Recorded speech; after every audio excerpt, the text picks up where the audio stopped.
Every Thursday, let's get skin to it with dermatologist Dr. Sandy Skotnicki and personal stylist and beauty enthusiast Marlo Sutton for a new episode of Skin to It, where we guide you through the maze of skincare and cut through that noise to help you achieve your healthiest skin. Skin to It, a podcast brought to you by Bioderma. Welcome to Skin to It, your guide to healthy skin. I am Dr. Sandy Skotnicki, board-certified dermatologist. And I am Marlo Sutton, personal stylist and beauty enthusiast. All right, here we are again. I'm really excited about this one because we have a really great guest. Yes. But what's new with you? I know, I was trying to think of that. Okay, tell us your big news while I think. Well, my big news is I am selling my beloved farm. So, yeah, I mean, I A think little it's time. bittersweet. A little bittersweet, but I really loved the 8 years I had there. My kids went when they were younger. It was a great place to get out of the city. Love to hike, as you know, but I think I Have her wanted, girlfriends out. and we had For a lot. epic weekends, which we will discuss further. Yes, we had really great weekends up there in the hot tub. Yeah. Yes. Oh, Looking can I at tell a harvest little mob. hot tub story? Okay, quick hot tub Okay, story. quick hot tub story. It's It was Sandy, myself, and a couple of other girls, and we were up there for the weekend. Totally beautiful, and it was in the winter, so really cold. And we ended up staying in the hot tub for about 5 hours. about 5 hours. Yeah. And at one point, I don't know, maybe hour 4, I kind of looked over at Sandy and I was like, listen, Sandy, this cannot be good for our skin. No, I'm like, oh, wait.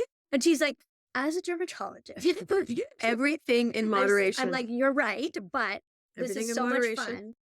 And it was a stress reducer. It was. We had showers and we moisturized after, and all was good. I mean, everything in Yes. moderation. Wouldn't suggest that you sit in the hot tub for 5 hours on a regular basis.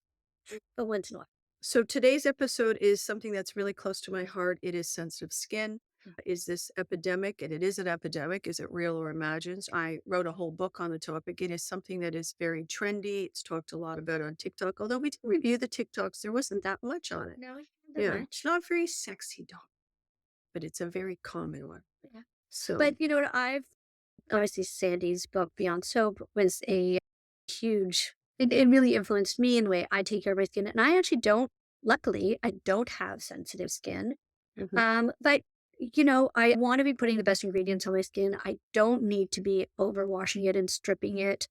And, for the longevity of my skin health, I think everything I learned in the book is going to help my actual skin health. I think it's something you said there. You want to put the best ingredients. And I think that's, people often ask that. And you know what I always say to them? What's best for you may not be the best for somebody else. For So sure. best is always, I find a tough, maybe we'll get into that a little bit more with our guest about ingredients.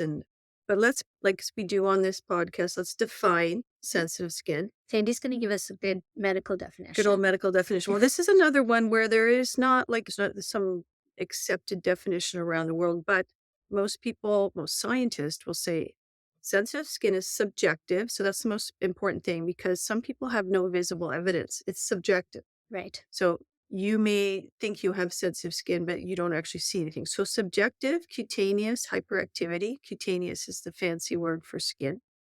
Hyperactivity means you react to a lot of things. To environmental factors. So subjective cutaneous hyperactivity to environmental factors. That's a mouthful. Basically, I like to think of sensitive skin as your skin is intolerant to a lot of stuff, whether that's water, detergent, cold air, hot air, anything, you just react more. I don't particularly love the term sensitive skin, mostly because it's a marketing term and it is used to sell products that often have nothing to do with helping sensitive skin. Right. And some people will describe it as burning. Some people have actual redness. Some people have, it can make them acne prone. 61% of women in the US self-identified as having sensitive skin. 85% of women in France, 91% of Italians, 56 of Korean and 54 Japanese self-identify with sensitive skin. And there's some early studies coming out of China showing that they also recognize sensitive skin because some of it is a marketing term. Right. So, I think I told the story already, but I'll retell it. I was recently at Holt's at, meeting a luncheon, and there was 7 of us, one guy, and 5 of the 7 people, including the guy, all identified as having Yeah. sensitive skin for one reason or the other.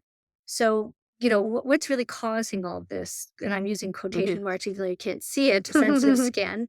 And like, what is actually the science behind it? Well, I'll digress for a second and say, when I graduated in 1997, no one was talking about sensitive skin. It didn't seem to exist.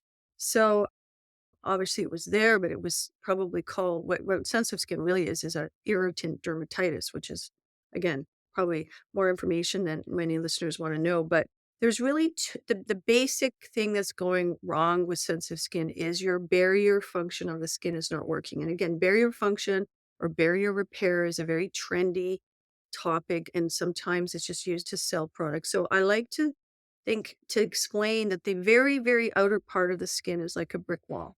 Right. So the cells are the bricks and the mortar are our natural skin oils. And when that wall isn't working, it's kind of leaky or the mortar isn't working, that makes you more sensitive. And that would make sense, right? Because your brick wall of your skin is keeping water in and keeping bad guys out. If it's leaky and not working well, of course you're going to be more sensitive and more intolerant. So there's really two pathways. Number one are people that actually have genetic disease where their skin barrier isn't working properly. That's patients with something called atopic eczema or seborrheic dermatitis, something called rosacea or acne rosacea. And then the second pathway is the barrier is actually working very well. And this is where we come into the 90% or 70% of people self identifying is the reason that people are getting sensitive skin in the second pathway is they're overwashing, overstripping, scrubbing, using AHA plus retin A plus this plus that. So it's this sort of more is more approach that we have been seeing. And that's why since 1997 till now, it's skyrocketed because listen, beauty products are fun and people are using a lot of things, but it Right. is nice to see the pendulum sort of swinging back a little Swinging bit. back with, well, and you obviously, I think one of the most amazing things in your book is your product elimination diet. Mhm. So where you teach people who are having issues with reactions or sensitivities, to cut out everything that they've been using, but you do give them very specific Mhm. products to reintroduce or to use instead, and then eventually slowly reintroduce their normal skincare routine to find out exactly what it Right. is. Because it's really hard to It's find out very hard. which ingredient. A lot of times it's not an ingredient. So let's unpackage that a little bit. So if you look at the two pathways, if you have eczema, like atopic eczema, rosacea, the first thing, and you have a barrier dysfunction, sensitive skin, the first thing is to treat that. And so a lot of people will come to me and say, I can't tolerate anything. Everything's bothering me. I go, well, you got rosacea. I need to give you, you have your skin's inflamed and your Right. barrier's dysfunctional. So let's treat that. A lot of times then they get better. The second one, so there's kind of this thing, I talk about it in my book, where there's like the dreaded patient that like orthopedic surgeons don't like to see people with back pain because it's so nebulous and there could be so many reasons. So when with dermatologists, when we get a patient who comes in and says, every once in a while, my eyelids get red, but for days and weeks, they're fine. And then all of a Right. sudden they get, can you tell me what ingredient is causing that? I'm Oh my going, gosh. it's not. And that's actually why I wrote my book, because I was getting sent all of these people and they all wanted to be allergy tested. And we're going to talk a little bit about allergy testing with our guest. Mhm. So what's happening in these patients is they're the second pathway. They're using a lot of stuff. And the reason you're not allergic on some days and not other days. Right. So what's happening is a cumulative irritation. So I always just say on day one, when you have no rash, you put this mascara on, this foundation, this and that, and you were fine. The next day you washed your hair and your shampoo went over your eyes. Right. Then you used a new concealer, and then it happened to be really cold and windy that day, and you walked to work, and then your eyes reacted. So it's not one thing. It's the combination of a bunch of different things, and that's very hard to get across to people. So with the product elimination diet, it's kind of a play on words for the food elimination. I give them a list of things that don't have the most common allergens and irritants. That's fragrance, plant-based fragrance and essential oils, Essential oils. Yeah. formaldehyde, and something called methyl isothiazole, because some people do have an allergy. They follow this product list, and that involves shampoo, because shampoo is the number one cause of eyelid dermatitis Right. in new onset I knew patients. that. Yep. And so then they follow that, and I treat disease if they have it, if they have eczema, if they have rosacea. then they can reintroduce one product per week. And it really has helped people. If it doesn't help, maybe they actually do have an allergy and I need to Sure. patch test or allergy test them. Sure. And that's pretty much it. And if I have a dedicated website and an updated list of products if people want to try the product elimination diet. And I think it's helped a lot of people. For sure. Absolutely. So, very excited. We're going to have our guest come on. So, let's talk a little bit about our guest. Okay. So we are very excited to have Sarah Gadon as our guest today. Sarah was born in a quiet residential area in Toronto, Ontario, to a teacher, mother, and psychologist father. She grew up with the support and encouragement of her parents and older brother, James, and that with this was inspired to go headlong into acting and dance alike. Sarah spent much of her adolescence training as a performer as a junior associate at the National Ballet School of Canada and as a student at the Claude Watson School for the Performing Arts. She also studied cinema at the prestigious University of Toronto. She is known for her roles in the films A Dangerous Method 2011, Antiviral in 2012, Enemy 2013, and Indignation 2016, and the mini-series Alias Grace, one of my favorite Margaret Atwood books. Well, Sandy and my Yeah, favorite Margaret Atwood good books. books. Welcome, Sarah. It is so great to have you with us on Into It. I understand that you just gave birth not too long ago. So, how are you doing? How is that? I'm doing okay. I'm doing okay. My baby is going to be 2 months tomorrow, so we've hit our stride, and I feel like I have moments where I can come up for air, which is why I'm here today. And so happy to be here speaking with you both about sensitive skin. What's the Thank you. name? What's your Oh, name our of this? baby girl's name is Ray Antonia Ray Fox. Hey, Antonio. Antonia. Love that. It's beautiful. Yeah. I saw you were pregnant at this event Mhm. in Toronto, and I just watched All My Puny Sorrows, and I was fangirling so hard. I had to say, it's just, and you were glowing. You were glowing, radiant, radiant. Oh, So thank beautiful. you. Yeah. Thank you. Did you enjoy being pregnant? I did. I had a great pregnancy. I worked. I shot 2 movies, one in my first trimester, one in my second trimester.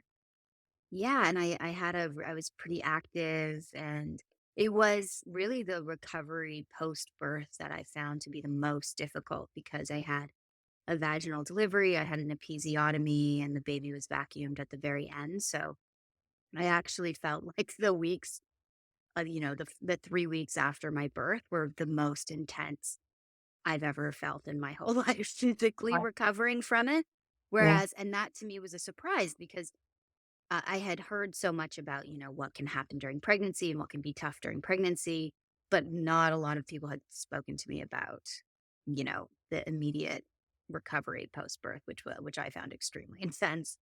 Uh-huh. That's actually not uncommon. Like you focus so much on the day and then all of a sudden, wow, now what? Yeah. So, well, let's get into it, or as we say, skin to it. It's it's kind of silly. No, it's sort of silly.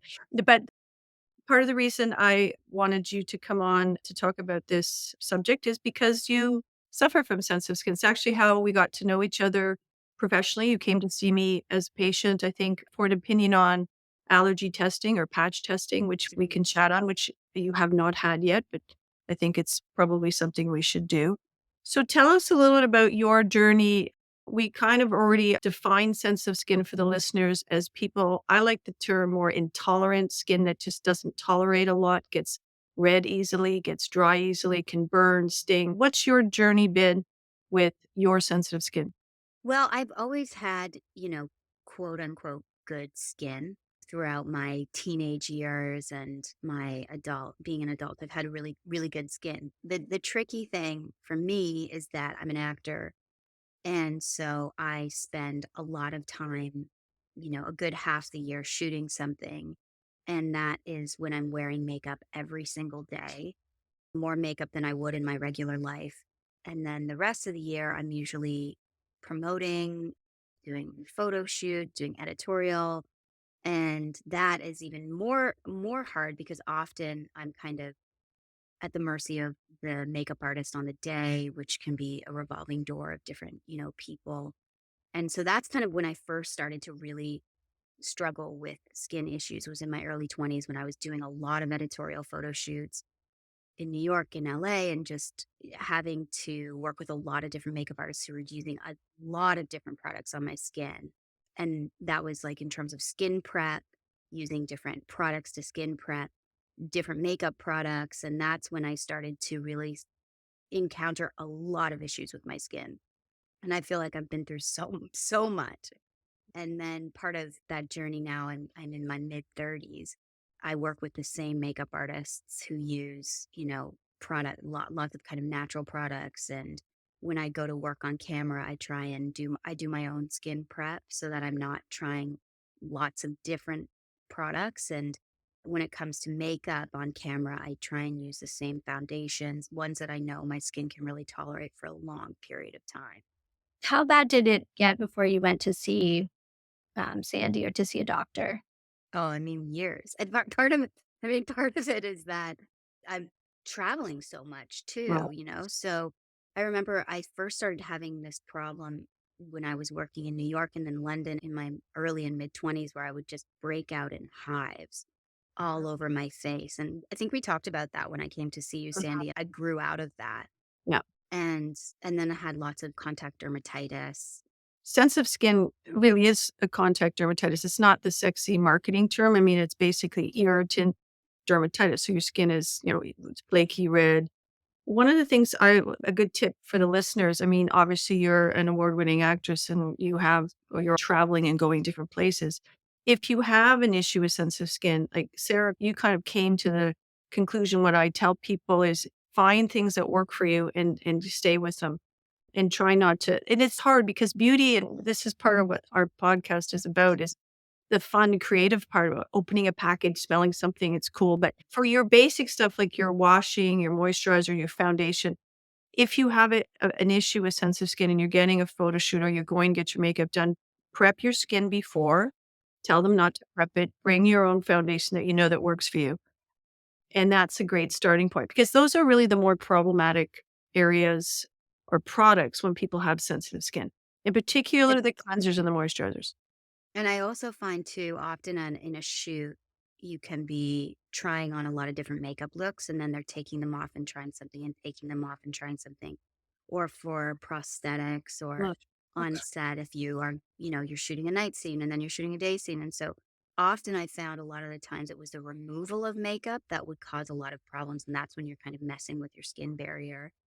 And that's why I use just the Bioderma miracle water. Is that what yeah. I call it? The You'll miracle call water. it Yeah, you micellar go water. that. Yeah. I Yeah. use it's a love. So, I love that. yeah, I think we all do. But one of the Yeah. things I wanna mention 2 things just for the listeners in sensitive skin. So water is actually drying to the skin, right? Mm. And we were talking before you came on about the barrier being that sort of brick wall.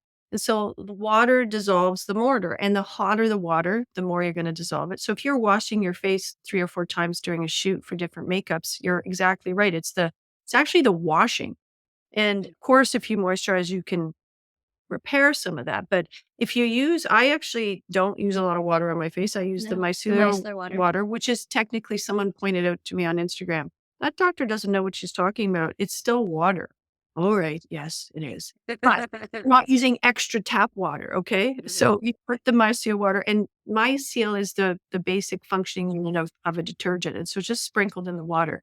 And so you're going to remove your oil makeup and any grime or sebum or whatever. There's also some naysayers though about that. And one woman in particular, a makeup artist in England, who doesn't like micellar water and says you're leaving detergent on your face.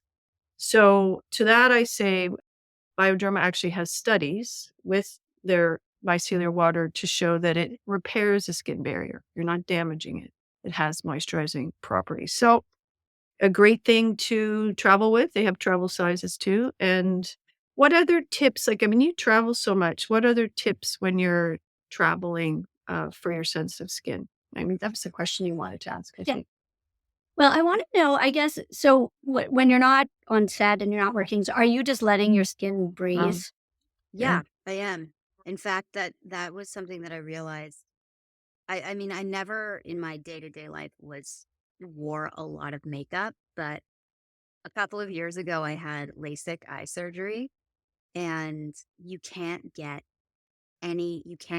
can't wear any makeup, you can't wash your face, you can't even get water on your face. And so for like a month, I did absolutely nothing to my skin. And it was the best my Best skin has ever been. ever been. Isn't Yeah. And that fun?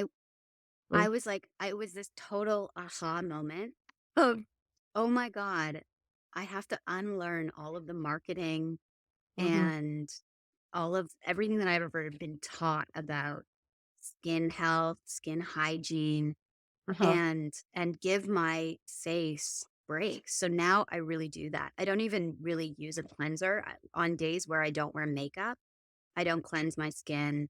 I just allow my natural skin barrier to repair itself. And those are days when I don't wear makeup. On days when I wear makeup, I remove my makeup and I wash my face. But that was a big game changer for me, was just less is more. Doing less and giving your skin a break is really important. And then when I'm traveling, I often bring my own pillow or my own pillowcase because I find that Yeah. hotel detergents can be really harsh on the skin. But I'm glad And you that, like, sorry to interrupt you. It's not mhm, because like the silk or something that you just said it. It's the detergent and the mhm. coarseness of fabric. It's not, I think silk might have like a minimal effect on the tension on your skin, but it's really about the detergents that might be used in a hotel setting. Yeah. Yeah. And often I'm in hotels or I'm in an Airbnb. And so I just bring my own. I definitely bring my own pillowcase and I wash the sheets with a detergent that's scent free, fragrance free. And those things I find really helpful when you're traveling. And then I'm not really a sun worshiper. I stay out of the sun. You can tell 'cause And skin is milky. Mhm. She has that glow that you're always talking about, and she doesn't do much. Like that. but because people always ask me, like, well, do you wear sunscreen every day? I don't wear sunscreen. I wear sunscreen when I know I'm going to be in the sun. If I'm in LA and I know I'm going to be exposed to sunshine when I'm driving and things like that, I'll wear some sunscreen, but I try not to wear sunscreen because often it makes me break out. And Uh-huh. instead, I just avoid the sun. And that's, really easy to do in Canada because we don't get that much sun in Toronto. I had But I this wear hats and I don't spend a lot of time in the sun. So It's to okay. find the products that ended up, I mean, you mentioned that you use more natural products because that's actually something that, like this clean beauty, I guess to find the products that actually were good for your skin, that weren't making you break out, that was helping, like, was it a lot of trial and error? Like to Yeah, find it's definitely trial and error. I'm lucky because I get to try a lot of products because I work with different people and on different sets, and I work with really talented makeup artists I think there's also when I started in the industry, 20 years ago, there was it was a very different kind of climate as it is now. Now makeup artists are very educated about skin issues and they're more open to you using your own products. And so that was very trial and error for me. I pulled out all the products that I use, and they're not all like deemed clean or natural. natural We had a whole products. whole episode on that is a bit of marketing too. Same with sensitive skin. A lot of things that are marketed for sensitive skin are not technically very good for sensitive skin. Many of them have essential oil fragrances and things like that. I So one of the products that I pulled out that and this is in the makeup department when I'm on set, I mhm, use the Chantecaille Future Skin Oil Free Gel Foundation. mhm, This is a nice. game changer for me. This has like been such a game changer for me in the past, like I'd say maybe 5 or 6 years I've been using this. It's called Um, a gel foundation. yeah, and I was like, I wonder, I don't know. It's an oil-free gel foundation, and it's called Future Skin by Chantecaille. So Because one of I the don't know. things, yeah, I was gonna touch on this one, but another question was because people will ask me what makeup I recommend for sensitive skin, and it's so hard with brand names and trade names, so I try to give Hmm. people broader strokes, right? Hmm. I think we talked about this one maybe when I saw you in my clinic, but, powders are better generally. Powders Hmm. are or than because as soon as you have water in a product, you have to put a preservative and then, Mhm. so that has more ingredients and potentially more prone to react. So powder makeups are great. Pencils versus liquids when you're doing your eyes. Mhm. Matte colors, things that have shimmer can irritate, like Yeah. mica and that so matte colors, brown, earth colors are better because sometimes the purples and the pinks can irritate the eyelid tissue. Mhm.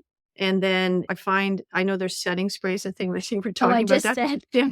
She goes, "Let's put more makeup on." Every time I But come down, I'm telling her, I'm like, "You need more makeup," and you I need a said, setting spray. you just need a setting spray in the morning, and then your makeup lasts all day." Yeah, so I find those things a bit challenging of their ingredients, but so good rules and also fragrance-free brands, like, there are many I'm just Mhm. g the fragrance-free brands are pretty well known, like Clinique, Marcel, things like that for the makeup, but, Mhm. those are some tips from me. So, and did your skin change through pregnancy, and, like, what have you noticed? I mean, that's the thing, through different stages of life, I think you do have to probably keep adjusting to get the right Yeah. like, do you Yeah, ever I mean, use one day, it's good, and then a month or 2 later, all of a sudden, it might start to irritate? No, I hope I not. find Oh, now it's more seasonal. So what I'm doing in the winter, I use an oil that I love in the wintertime. And then in the summer, it's just too much. It's too like my skin doesn't need it, and I end up doing a lot less in the summertime because our climate isn't as dehydrating, it's not as dry. So I feel like seasonally I shift more than just every couple of months. When I was pregnant, this is another product that I pulled out, this really great company called Sunday's Company Apothecary, which is a Canadian company based in Ontario. And she makes a prenatal oil that I put on my stomach and on my body and on my breasts. And I didn't have any stretch marks when I was pregnant. But I can ask you this, is that really genetic? It is. yeah. It's Yeah. most authentic because, like, you're basically stretching your collagen, and it's like a rubber band. If you overstretch it, there's a point where it just breaks, and then you can't unstretch it. So most of that is genetic, but it also depends, like, if you for people who gain a lot of weight in pregnancy and or maybe have, a condition where you can have a thyroid issue or when you're pregnant, and there's other issues that where you gain a lot of weight. It's that your skin can only stretch so much. So some of it's genetics and some of it has to do with your pregnancy and how much you gain. I'll just say really quickly, in the last month of my pregnancy, I had, super easy pregnancy, no issues. And then at the very end of my pregnancy, I developed this like incredibly itchy, itchy Okay. skin on my legs and on my body. And, you know, we tested my liver and I was fine. And it was just like my doctor was like, this is just the last, stretch of pregnancy. These things can come up. And the one thing that I found really, really helped it, and it's something that I've actually continued to do, is oat baths. Mhm. And that was like the only thing that would relieve it. And then I've been doing them ever since I gave birth. And I usually in the wintertime I develop a little bit of eczema, especially around my elbows and sometimes on my hands. And it's been a milder winter than usual, but I Mhm. haven't had any eczema since I've been doing these daily oat baths. So Well, there's a lot of science that oat actually has ceramide in it. It can help repair your barrier. It's also a lot of anti-inflammatory activity. So there's a reason. But, for sure. I wanted to circle back because I wanna make sure we discuss and you mentioned that you have, or have had eczema. I was looking at your notes mhm, before I brought you on from my office, and one of the first times I saw you, I kind of diagnosed you because we just to diagnose, we talked about sort of 2 pathways to sensitive skin, and one of them is people that actually have an underlying predisposition. So I kind of called you mild rosacea with a bit of mhm. eczema or seborrheic dermatitis, and I gave you a cream that had a sort of a mixture of things to treat that. You still I have have it it? Yeah. right here. Right. Use metronidazole and a bit of tinge of some hydrocortisone. So, treating your condition, your underlying condition, did that make you more tolerant to products? Yeah, I think so because I didn't have any. I haven't had any breakouts. And for me, the stress around having to show up every day and be on camera, I don't know if that contributed to it, but even just like having that cream is super helpful because I know like if I, because it usually just flares up in like little patches here and there, and that squashes it right away. So an important point for listeners, again, like if you do feel like if you had eczema as a kid or you have a tendency to flush or get red, you may have some of these predisposing conditions that increase your intolerance to personal care products or have sensitive skin, and you should see a dermatologist. And then in extreme cases, now we talked about allergy testing at one point. Hmm. Let's just discuss that again for the listeners. So there's lots of different allergies, but the two main ones that most people will understand is prick testing, which you see an allergist if you're allergic to peanuts or inhalants like, pollen. But what dermatologists do and what I do at my interest is patch testing. So we put on your back anywhere from 50 to 70 chemicals, things like fragrance, parabens, dyes, formaldehyde, emulsifiers like propylene glycol. And we put it on the back and we leave it for 48 hours and see if you actually are truly allergic to any of the ingredients in your skincare. For the 80% to 90% of people with sensitive skin, they're not allergic. But it is a good thing to do. And it is something in Ontario anyway that's covered by the government. And I do a lot of it. The problem I had, and one of the reasons I wrote the book was when people are negative, then they go, okay, now what do I do? Now what, right? Now what? So what is it? If I'm not allergic, what is it? I go, well, you have intolerant, sensitive skin, your barrier is dysfunctional. We got to treat your disease and you got to break down what you're using and let's eliminate and reintroduce. And I think that's the hardest for people, right? Because we get sold products constantly. Right. And I know I feel like also this generation that's been growing up on social media and stuff. And I watch, those Vogue beauty videos, and you see these like Oh, young there's, women yeah. using like 30 or 40 products on your face. And you just think like, oh my God, you're going to have like the worst skin issues in a few years because it really is, I think, less is more. Mhm. For sure. I'm glad you brought that up because there's another type of what I sort of consider a new sort of sensitive skin, which really doesn't fit into any of these definitions. But some people come in with acne and they don't have like the traditional acne, and it's poly product, like it clogs them. And also a big issue with acne is hair. So a lot of people now, because hair is Mhm. just there's so many products like leave-in conditioners, oils, and that causes clogging on the side. So that almost to me is a different kind of sensitive skin. It's acne form, but again, it's from poly product use.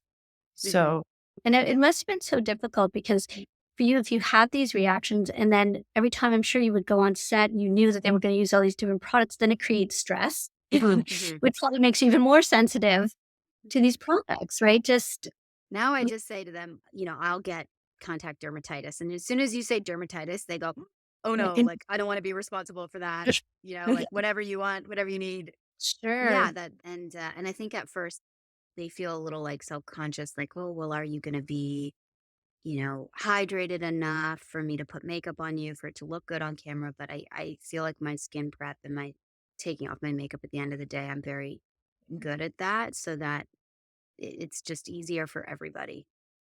you've also come a long way, Sarah. I mean, you can tell people that you're a very Yes. actress. Like this is how it's going to be. Right. I wanna sort of end off with some fun stuff. I wanted to ask you this last time I saw you, but I was trying to be professional in my own face. You were a judge at the Venice Film Festival. Was that last year? 2 What years was that? ago. Years ago. Oh, What was yeah. It was like? it was fantastic. It was so much fun. Yeah, I studied film theory and criticism at university. So for me, watching 14 films in 10 days was like being back in school. It was just so incredible. And I was talking about the fact people. What oh, the the fashion. Yeah. Yeah. The fashion was great. I mean, the fun thing is that I mostly styled myself with the help of our good friend Nicholas Melanphy, of course, Yes. Yes. Shout out to who, everyone. yes, shout out to Nicholas. But that was just glorious. That was really, really fun. And Venice is such a romantic and beautiful city and so rich in its arts and culture. So it was just Oh, it's amazing. But I remember, and I worked with incredible makeup artists who I love working with whenever I'm in Europe. And she was amazing because I was on a red carpet every single day for 12 days, Wow. doing a daytime look and an evening look. So you can imagine that by the end of it, my skin was just so raw from doing all of that, wearing all of that makeup, like red carpet makeup, which is like a lot more than you would usually wear even on set.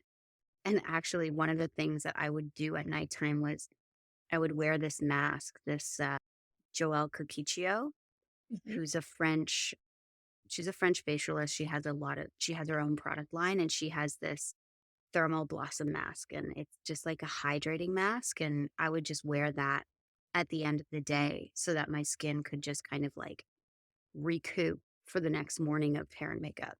Mhm. Yeah. I mean, this is some great tips because I actually have so many of my clients who come to see me who have sensitive skin. And, Yeah. especially because we have, Chantecaille at Whole Renfrew. It's an amazing brand, but I will definitely recommend that product to them that's like Oh super yeah, it was Julianne Moore, a makeup artist who had just worked with Julianne Moore, who recommended it to me. She said to me, she was like, I use this on all of my older actresses too because it doesn't sit in your fine lines. And I was Right. like, oh, okay, great. Well, I'm going to So use thanks this now for the thanks rest so of my much. life.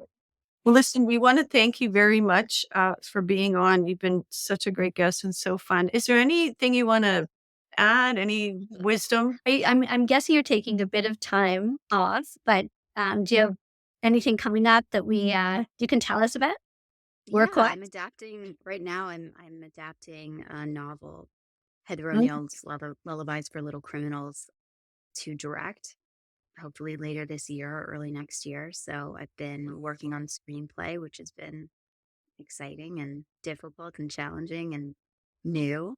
Is this Yeah, so that's really cool. your first foray into directing? It will be my first feature length film. Yeah. Yeah. So it's Well, exciting stuff. Well, thank you so much for joining us again. I really appreciate you taking the time out from your little ray of sunshine. And thank you so much. We'll be in touch. thank Okay. you. Okay. Always great to talk to you both. You look Thanks. beautiful. Bye-bye. Congratulations. Thanks. Bye. Bye. Okay. Bye. Bye. Catch us every Thursday for a fresh exclusive dose of Skin to It. And don't forget to subscribe so you never miss out on the skincare wisdom. We will guide you through the maze of skincare and cut through that noise to help you achieve your healthiest skin. Loving our podcast? Share your thoughts and help us grow by leaving a review on Spotify and Apple Podcasts. Until we meet again, see you soon on Skin to It, your guide to healthy skin. Skin to It, a podcast brought to you by Bioderma.